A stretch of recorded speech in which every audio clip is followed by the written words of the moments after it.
Good evening everyone, and welcome back to Story Villa.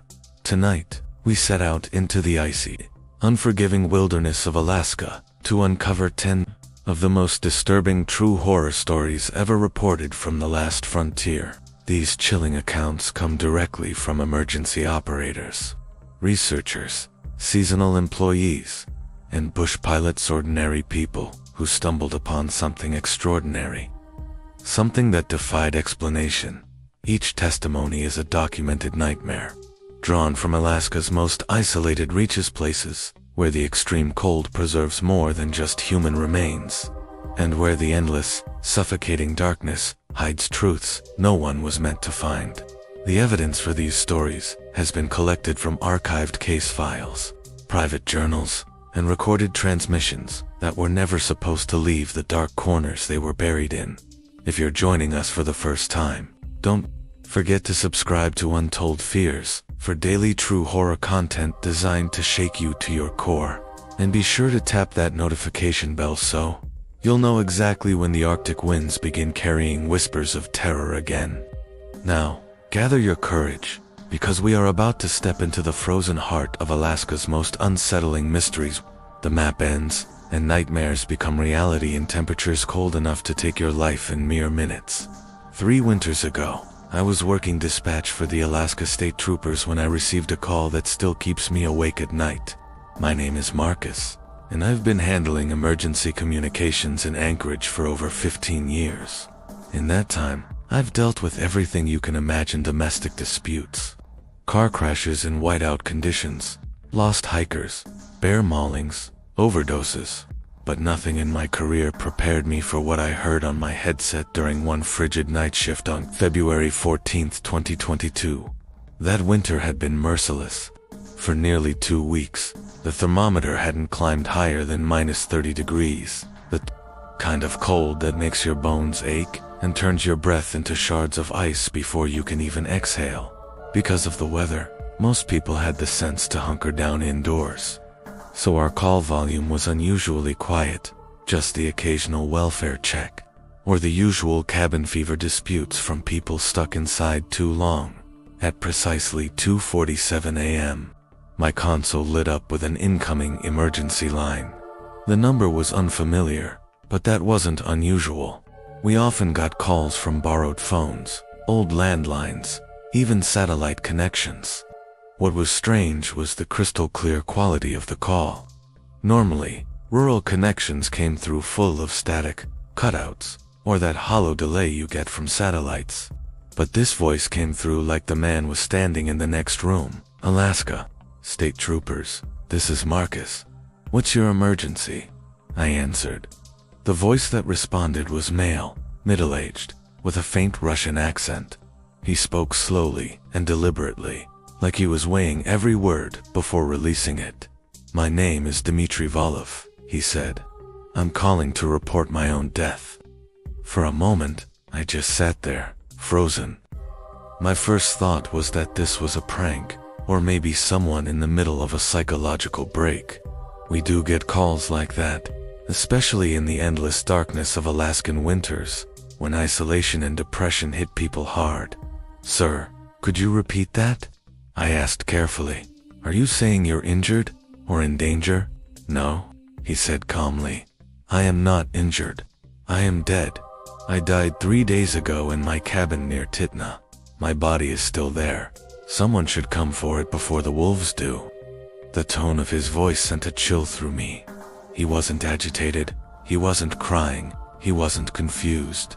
He was calm, matter-of-fact, like he was reporting a pothole in the road. At this point, I had no choice but to treat it seriously. Whether it was a mental health crisis or something else, I had to get help out there. As I kept him on the line, I started typing notes into our system. All right, Dmitry. I need your exact location so we can send someone right away. He didn't hesitate. Mile marker 47 on the Parks Highway. Then 12 miles east, down the old mining road. Blue metal roof cabin. You won't miss it. The chimney stopped smoking 3 days ago. As he spoke, I was already running his name through our database, and sure enough, it came up. Dmitry Volov, 73 years old, lived alone. No listed family, but something else caught my eye. There was already a welfare check request logged 2 days prior. His neighbor had reported concern after noticing no smoke from Dmitry's chimney for several days. That neighbor mentioned Dmitry never let his fire die out in winter. "Dmitry, your neighbor already reached out to us," I told him carefully. "We've had a request to check on you." "Are you at your cabin right now?" "Yes," he replied evenly. "I am at my cabin, but I am not alive. I had a heart attack while chopping firewood behind the house. I collapsed in the snow. The cold preserved my body, but my heart stopped 72 hours ago. Every hair on my arm stood straight. The voice in my headset was steady, calm, devoid of fear or confusion, just a man describing the end of his life with unnerving certainty. "Dmitry, if you're talking to me, then you're alive," I insisted. "Heart attack victims sometimes survive, even when they think they've died. You might be disoriented or confused. I'm dispatching paramedics to your location immediately," I told him firmly. His reply made my stomach twist. "You don't understand. I already watched myself die. For 3 days, I've been standing here, watching. This morning, the ravens found me. They started with my eyes. Ice seemed to run through my veins. In 15 years of taking emergency calls, I had never experienced anything even close to this. But I forced myself to stay composed, keeping him talking while simultaneously coordinating units in the field. The nearest patrol was still about 40 minutes away, slowed by the weather and the snow-packed roads. "Dmitry, I need you to stay on the line with me," I said carefully. "Can you tell me what you see right now?" There wasn't even a pause. I can see my body in the snow behind the cabin. The axe is still locked in my right hand. My face, it's purple, frozen stiff. There's no breathing, no heartbeat. The ground around my head is stained red where I struck it when I fell. Yesterday, my neighbor's dog came sniffing, but he wouldn't come any closer. Animals, they know death when they sense it. The hairs on the back of my neck stood up. "If you're looking at your body," I pressed. "Where exactly are you calling me from?" "From my kitchen window. The phone is in my hand. I can see everything as clear as you can hear my voice. But I know you won't believe me not until your officers see with their own eyes. That's why I called. Someone has to know before I can't call anymore." A chill ran down my spine. "What do you mean by that? Why wouldn't you be able to call?" His answer was unnervingly steady. "Each day, I fade further away. Yesterday, I could still feel the cold air on my skin. Today, I can't. By tomorrow, I don't think I'll remember how to use this phone at all. This is my last chance to make the report properly." By now, the patrol was 25 minutes out, pushing through snowdrifts as fast as they safely could.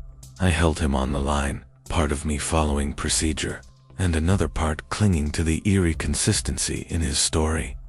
"Dmitry, have you taken any medication recently? Any new prescriptions? Anything that could be causing hallucinations?" "No," he replied flatly. "I live simply. I split wood. I keep the cabin. I read. That night I was chopping kindling for the fire when the pain struck in my chest. I dropped the axe and pitched forward into the snow. I remember the sting of ice on my face, then nothing.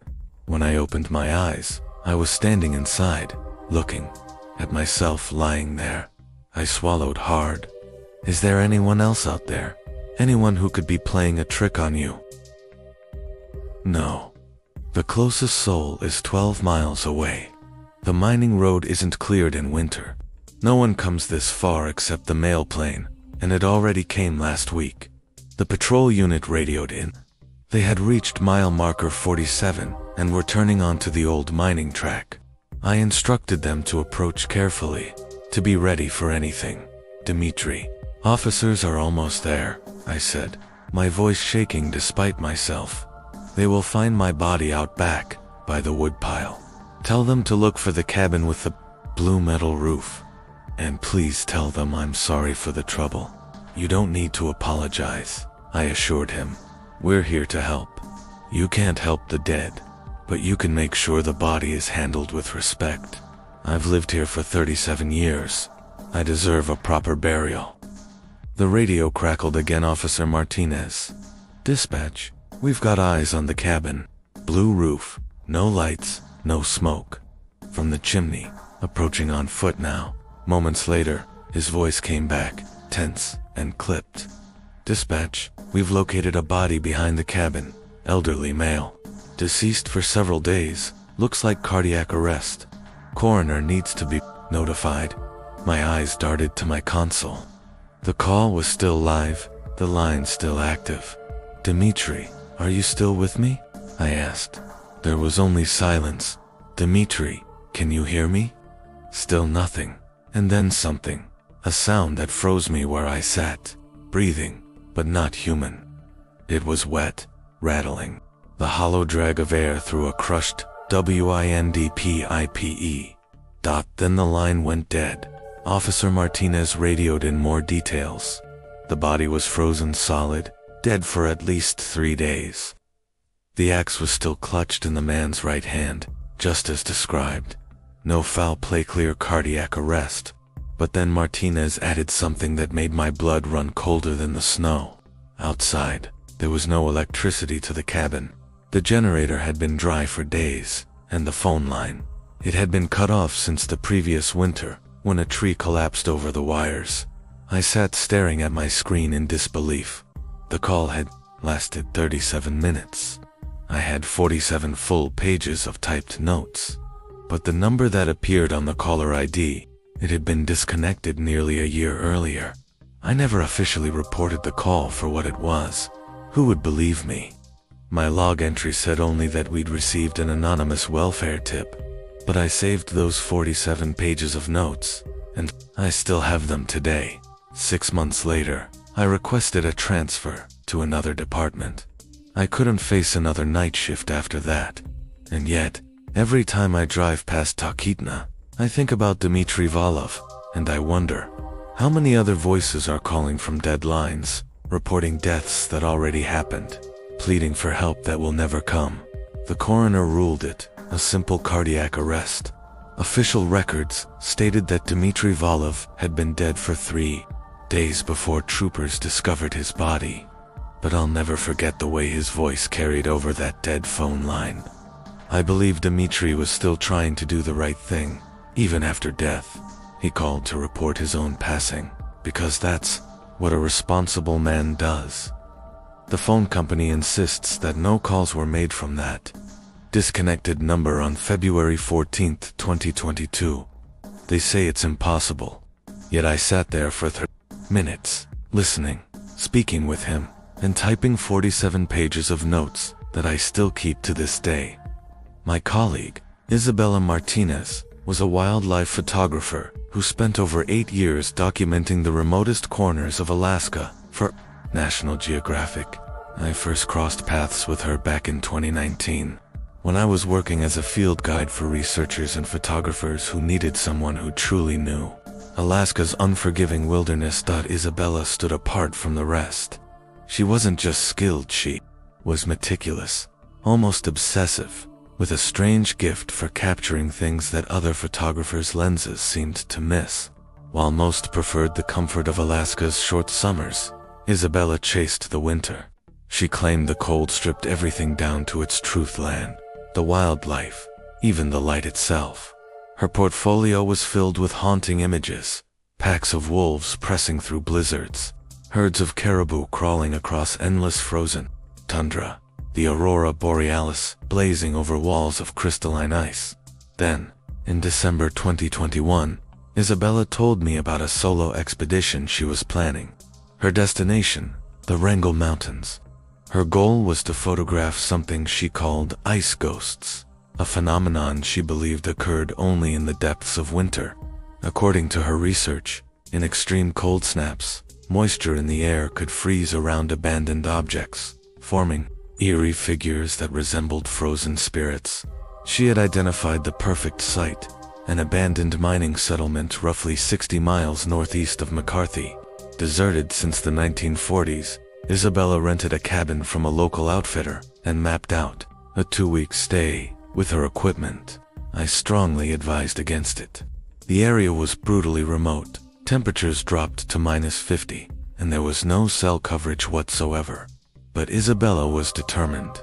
She had braved solo trips before, and she had prepared meticulously winter gear, professional photography equipment, a satellite beacon for emergencies, and a communicator for daily check-ins. We agreed on a protocol. Every night at 8 p.m. sharp, she would send me a quick message. If I didn't hear from her within 24 hours, I would call in search and rescue. On December 15th, a bush pilot named Tom flew her out and dropped her with all of her supplies. For the first 3 days, everything was normal. Her messages were short but positive. Day 1 arrived safely. Cabin is solid. Temp -32. Perfect conditions for shooting. Day 2 captured some incredible formations near the mining equipment. Light here is unreal. Day 3 found something unusual near the mine entrance. Strange formations I've never seen before. Staying an extra day to document. But on day 4, her tone changed. Her message came late, nearly 11 p.m. instead of 8. It read, "The formations are moving." Sounds impossible, but my time-lapse shows them shifting when I'm not looking. Reviewing the footage now, I was unsettled, but not alarmed. Cold and isolation can distort perception, but Isabella had only been there for days. Day 5's message rattled me. They're not ice. I don't know what they're made of, but it isn't natural. They show up in photographs, even when I can't see them with my eyes. By then, I was deeply worried.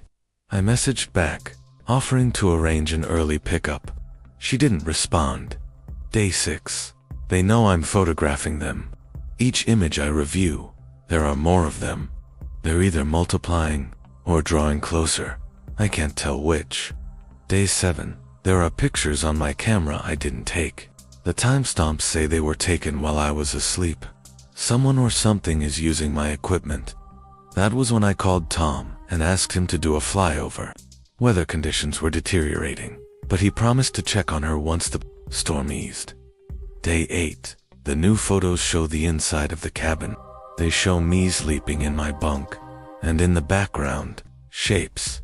Tall, thin shapes, standing around my bed. I never saw them with my eyes, only through the lens. Day 9. I understand now. The camera isn't just recording, it's revealing.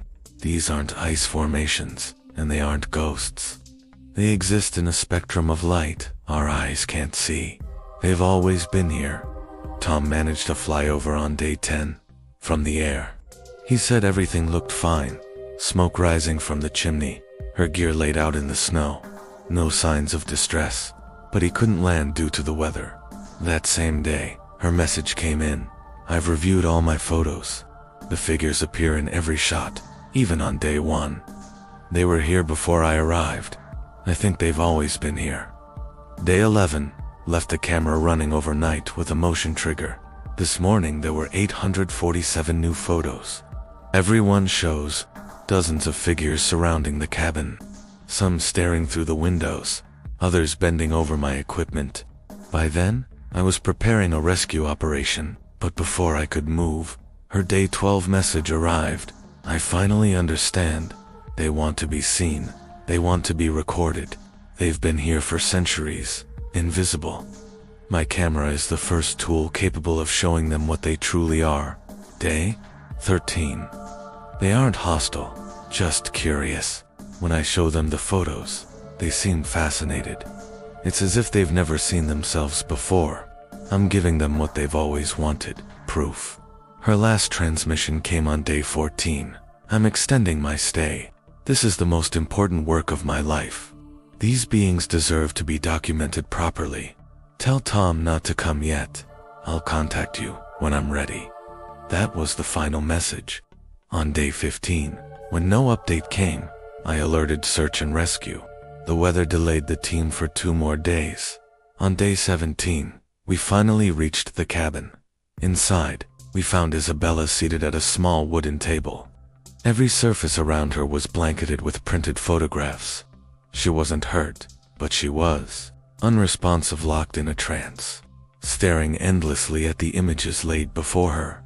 Her camera was still running, automatically snapping photos every few minutes. What those pictures revealed remains the most unsettling thing I have ever witnessed. They showed the inside of the cabin crowded with tall, unnaturally thin, humanoid shapes. These beings seemed carved from the same crystalline substance as Isabella's ice ghosts. Yet unlike her earlier captures, these ones were alive, moving, aware, and intelligent.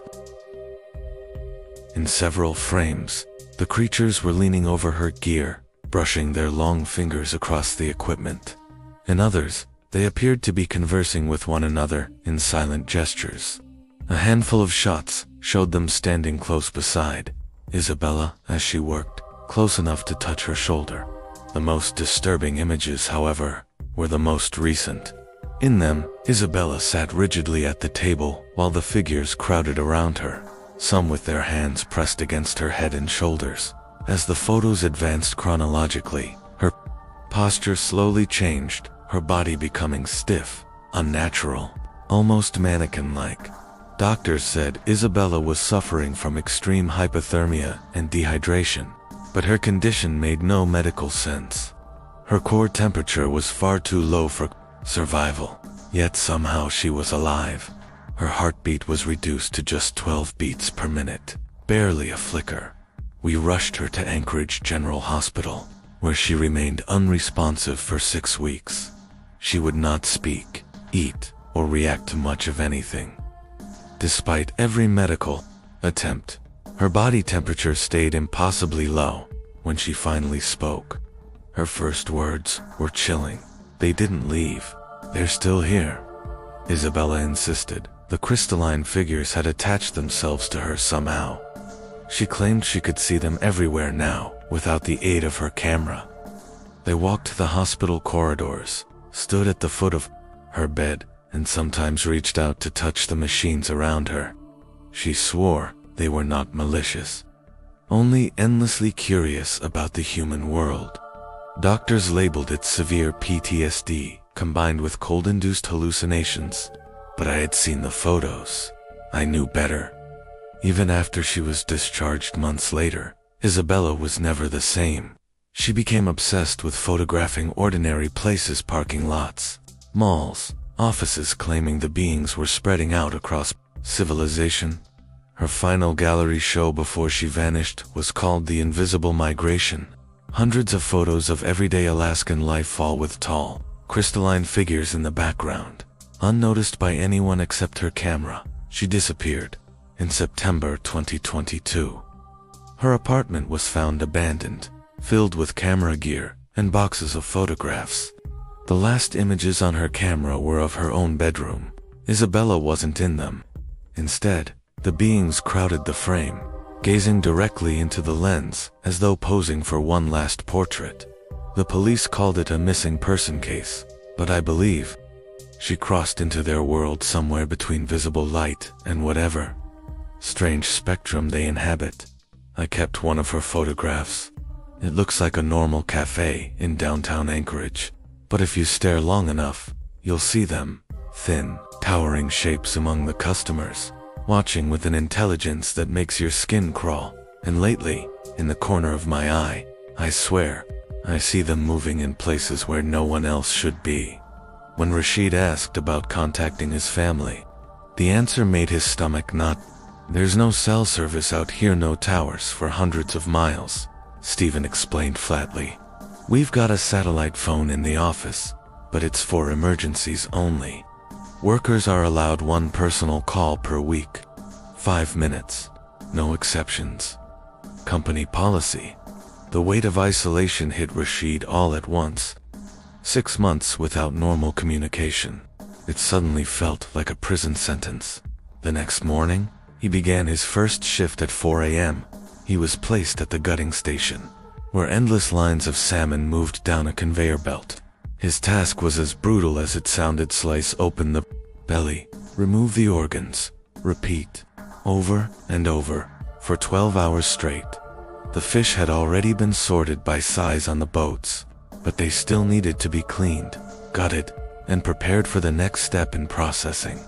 The work was relentless. Rashid stood ankle-deep in slime, his gloves slick with blood, his ears ringing from the constant roar of machinery.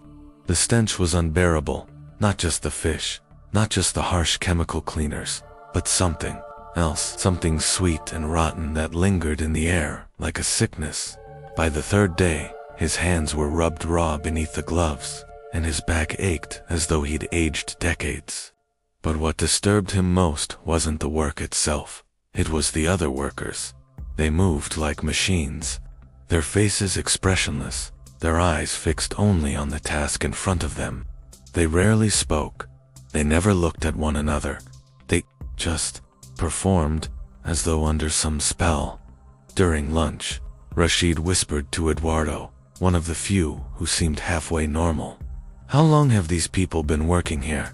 "Some of them, years," Eduardo said. "The company gives big bonuses for multi-year contracts." He hesitated, lowering his voice, but after a while, he trailed off. "After a while, what?" Rashid pressed. Eduardo jerked his chin toward a man at the cleaning station. "See Martinez. 4 years in. Watch him." Rashid studied Martinez. The man's hands flew with terrifying efficiency, every cut exact, every movement flawless. He didn't fumble, didn't slow down, didn't even look like he was breathing hard. He never glanced up, not once. "It's like he isn't even here," Rashid muttered. "Exactly," Eduardo said. "The company calls it workforce integration. They claim the best employees reach a state where the job becomes second nature. They can work longer, take fewer breaks, make no mistakes. That's not normal." Eduardo's eyes darkened. Nothing about this place is normal. But the money keeps people here. On his 10th day, Rashid was reassigned.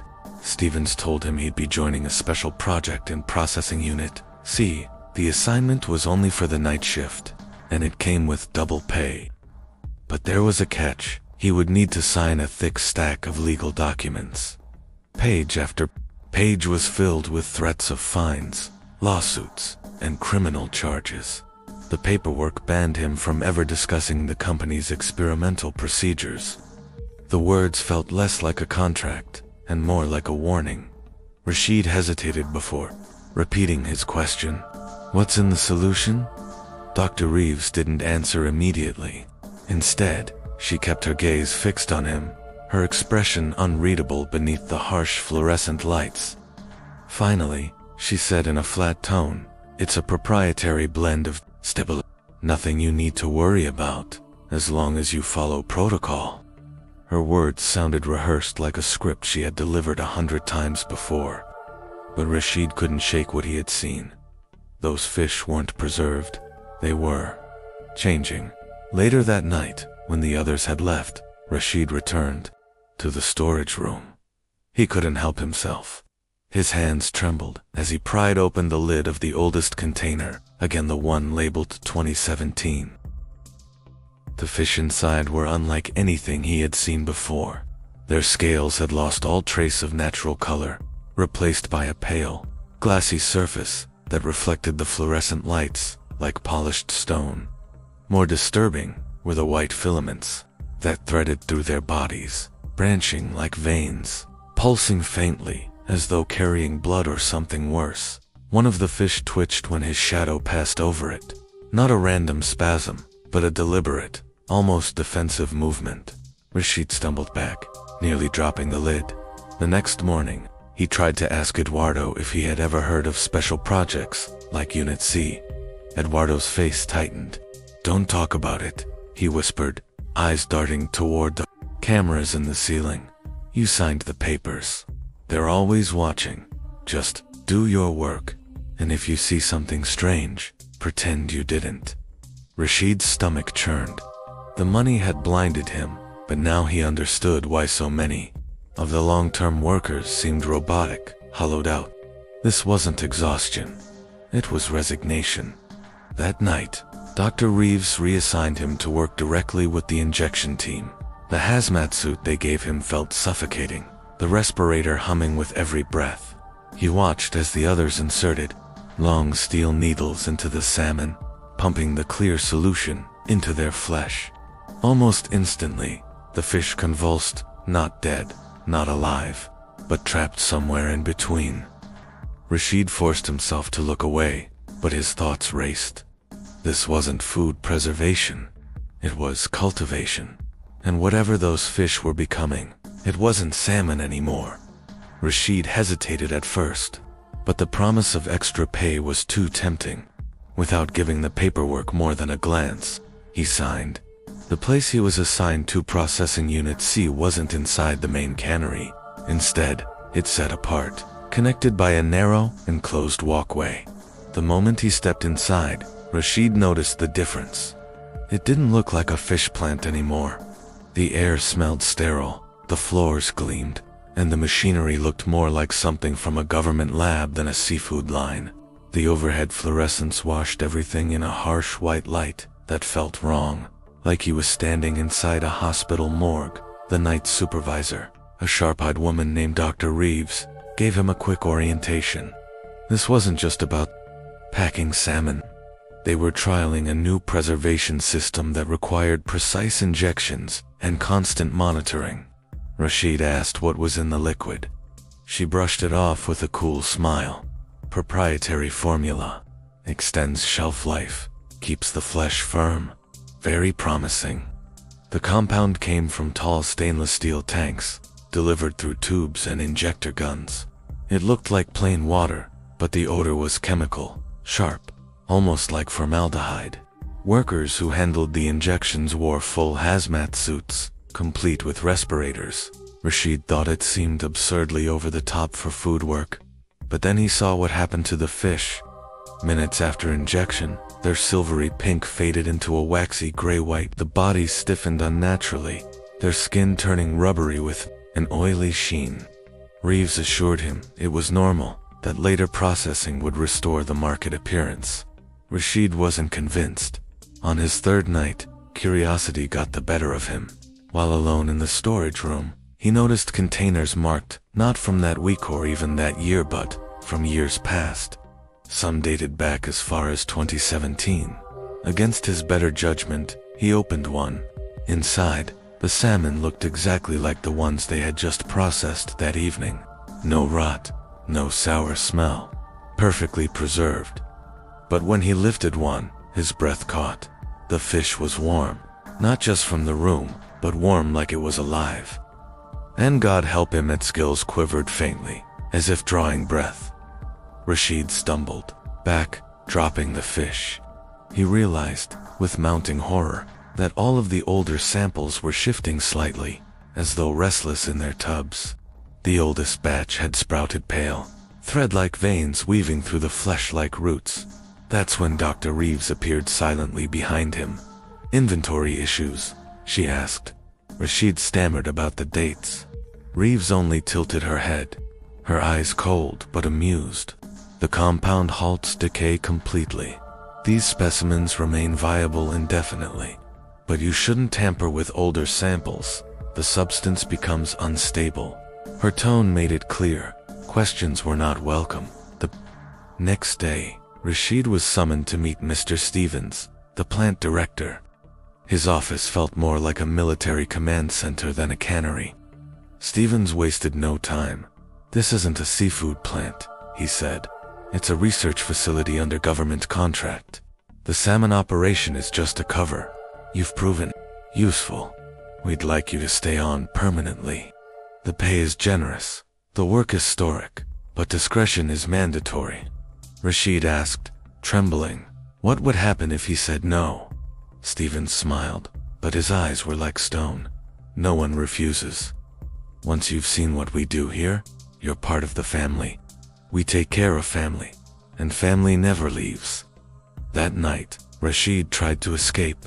He barely reached the docks before being intercepted by Murphy, and 2 other workers. They were polite, almost gentle, but their message was absolute. Departure was not an option. They escorted him back to his bunkhouse, where Eduardo was waiting. "I told you not to dig too deep," Eduardo whispered. His eyes were hollow, his voice resigned. "How long have you been stuck here?" Rashid asked. 7 years, Eduardo said. "Maybe more. I stopped counting after 5. The truth is, the solution isn't just for fish." Rashid froze. Eduardo continued, voice heavy with dread. "Some workers, they inject themselves, diluted doses. It heals wounds overnight, keeps you awake, keeps you young, but it changes you, makes you less human, more like the things we process." "That's insane," Rashid muttered. But when he looked down, he saw that the cracks and cuts on his hands had vanished. The skin was smooth, unnaturally healthy. He realized with a jolt that he hadn't felt truly tired in weeks. "They've been dosing us in the food," Eduardo confessed. "Tiny amounts at first, but once it's in you, you need more. If you try to quit, your body shuts down. Your organs fail. That's why no one ever leaves. We're addicted." The horrifying puzzle pieces fell into place. The silent workers, the mechanical efficiency, the ones who never aged. They weren't entirely human anymore. They were preserved, like the fish alive, but altered. "Why do you stay?" Rashid asked. Eduardo's eyes glistened with despair. "Because leaving means dying, and staying means becoming." In the weeks that followed, Rashid tried to resist, tried to plan an escape. But gradually, his will eroded. The work grew easier. Sleep became unnecessary. His thoughts dulled, his emotions drained away. He was transforming, just like the others. He kept secret notes, scratching them into a small notebook he hid among his belongings. His final entry, written in handwriting that no longer looked quite human, read, "Week 23. I understand now. This isn't imprisonment, it's progress. We are becoming more than human perfect workers, without hunger, without weakness, without pain. The company isn't preserving fish, they're preserving us. Immortality is just another word for labor without end." Official records later stated that Rashid Hassan completed his seasonal contract and signed on as a full-time employee. He has now worked 5 years straight in Unit C. He never calls home, he never ages, and the program is spreading. More canneries across Alaska than nationwide. The government envisions a workforce that never grows sick, never rests, never quits. They call it the future of American industry. So if you're ever offered a job in a remote processing plant with heavy contracts and secrecy clauses, remember Rashid. Because some jobs don't just consume your time, they consume you.